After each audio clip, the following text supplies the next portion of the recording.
To declare a powerful and impactful testimony. Let us all welcome. To declare a powerful and impactful testimony. Let us all welcome a one-corporate leader from the Wise Stewards Network, Arlene Estono. Let's give her a round of applause.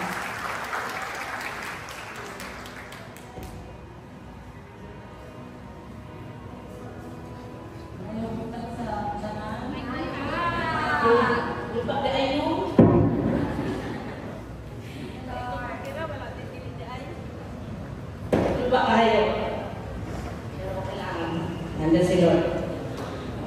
Magandang umaga sa lahat ng DCM family, sa hindi pa nakakilala sa akin. Ako pala si Arlene Estono, 144, may Pastor Family Prayer, and Pastoral Release Prayer, and primary leader o Michael Labumbal. Maraming salamat po sa aming spiritual mentor, opportunity na mabahagi ang aking life story. Ang life ko noon ay wala pa appreciation ni Lord. Ang aking buhay ay parang bagyo, super ulo, na parang wala yatang kakahilikan sa lahat. Super type of thing. Parang ganun na talaga. Dahil ko ay katigasan ng ulo, itong mga desisyon na wala sa lahat, na walang nakakaalam, ang magulang ko, lalo na sa aking marriage life. Ang desisyon na iyo-iyo lang ba, yung buot-buot, wala kay isanalan sa tanan, wala kay pangoy ang guidance, wala tanan. Di, ang gulo-gulo talaga. Nung nakaasawa ko na, akala ko, yun na yun, yun pala ang pasok sa akin ng buhay na bagyo. Kaya ayaw buot-buot yun. Wala kayo akong ginikanan na nagpinyo ko dito sa Manila. Nagpuyo ko sa Pasay. Balo naman mo sa Pasay. Naatanan niya ang mga kasamok sa mga dinabuhi. Labi na ang sugal. Ang akong bana, nalulong sa sugal, inom, at pangbabae pa. Karon, tungkol kayo, magsigaran yung away, kasama na ko sa atong kinabuhi, pati ako, ay mubalos lagi ko sa iya, tungkol sa iya magkipagbuhat sa kuha. Karon, si Arlene nalulong sa sugal, o nabaon sa utang. Wala karon, dili ko makapamayong tabang, ako naman dito sa Pasay, wala naman ko kamag-anak, bitan isa. Wala kayo pala akong ginikanan, wala ko sandalan, na pareho daan ngani, wala ka man. Mauna at tumatay na wala na dyan. Sobrang kagulo. Kung asa pa nag-abot ang akong anak, dito namin nagsugod. Pero hindi na wala na yung undang ang amang away. Kung ang akong iingon, kung gusto ko makikagulang sa akong bana, motong ngayon ko, kulatan ako akong mga anak, at tusan sa ka, tungod, kaya kung makikagulang mo sa akong mga sakot sa iya ha, yan akong mga anak na kamay pa, dili sila kabalo kung sa'y tama at mali.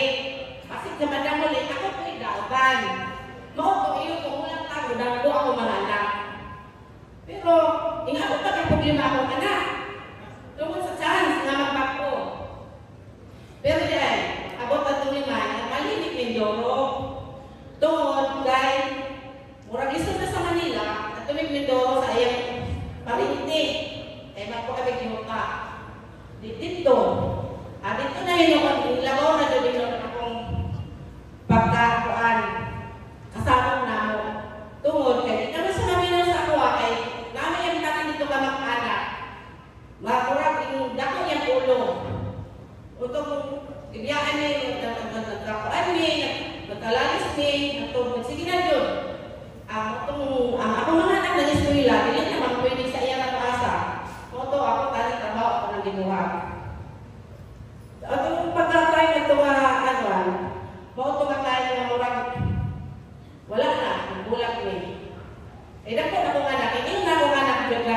maano ba ang makanangit na kamahan nga buutan para sa abuha.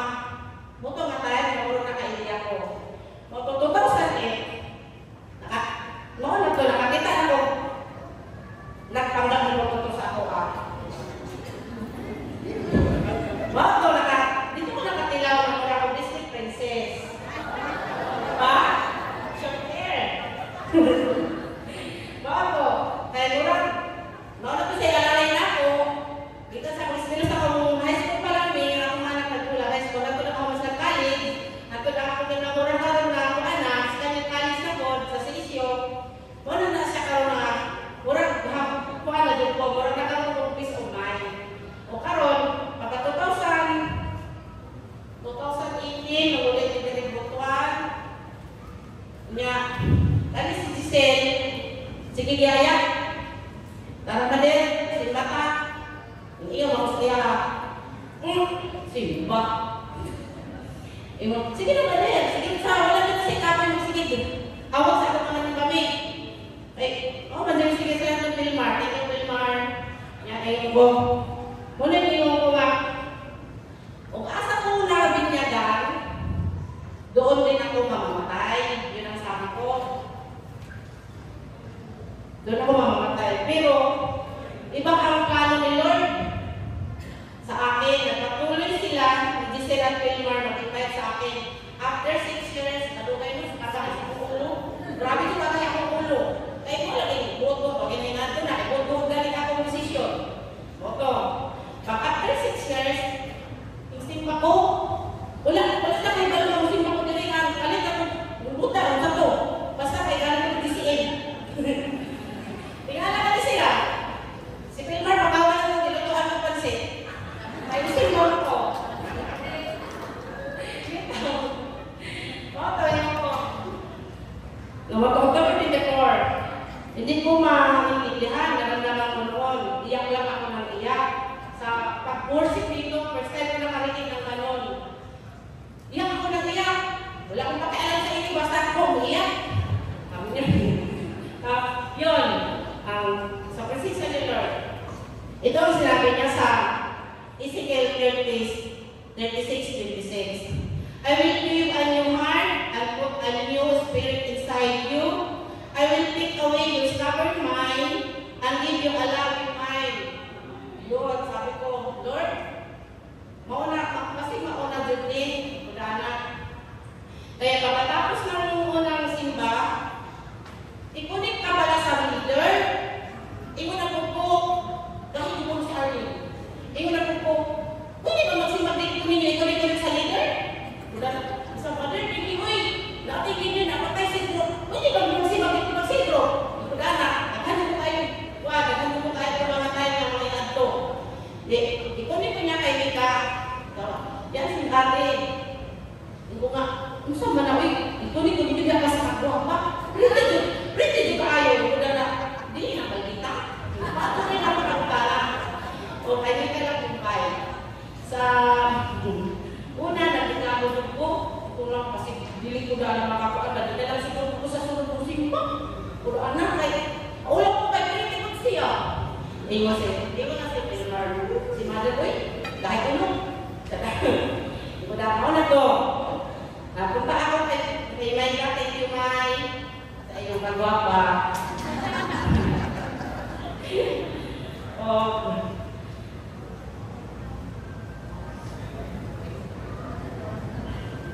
At pagka nagsama na ako sa kanya, na ako sa kanya, nakapagpit na ako, nakapagpit na ako ng niya, kung pagtawag na niya na may kailangan, magkita niya, ayun na.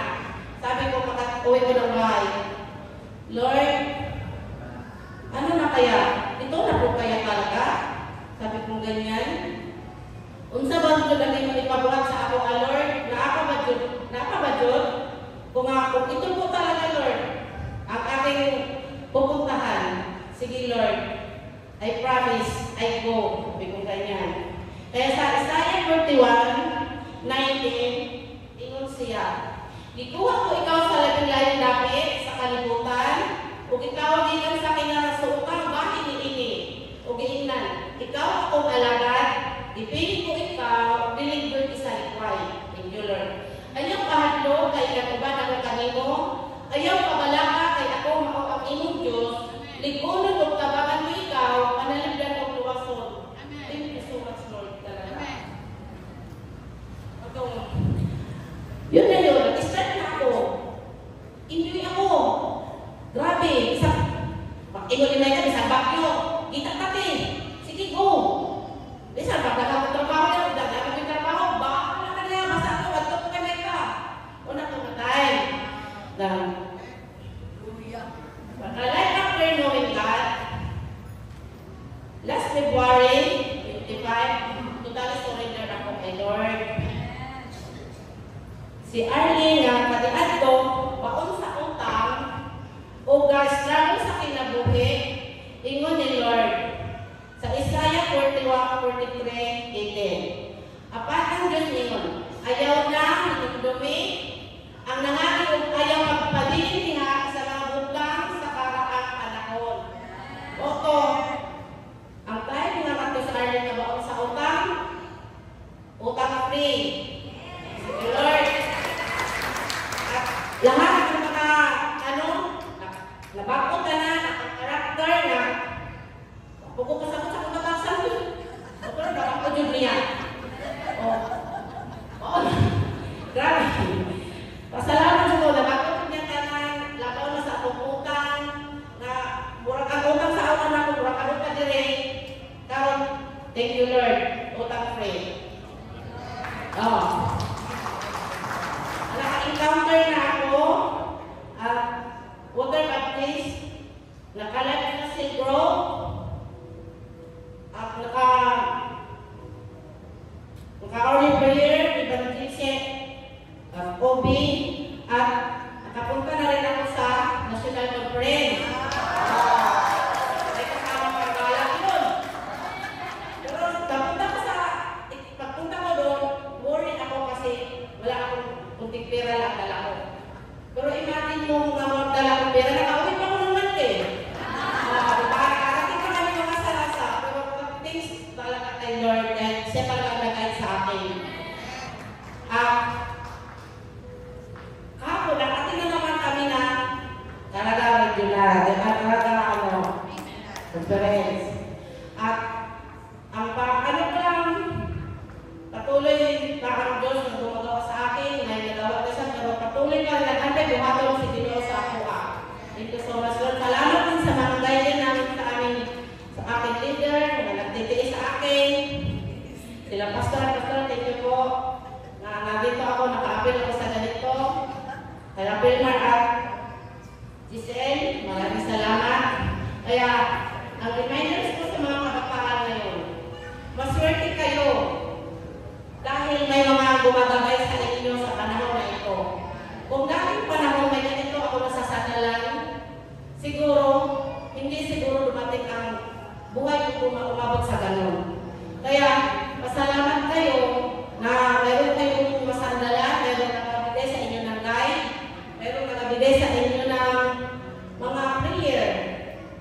Kaya, wag kayong magplano ng buot-buot, ayaw Diyos. Isodyo tayo buo. Unang daron, sa Proverbs 19:21, many are the plans in a person's heart, but it is the Lord's purpose that prevails. All glory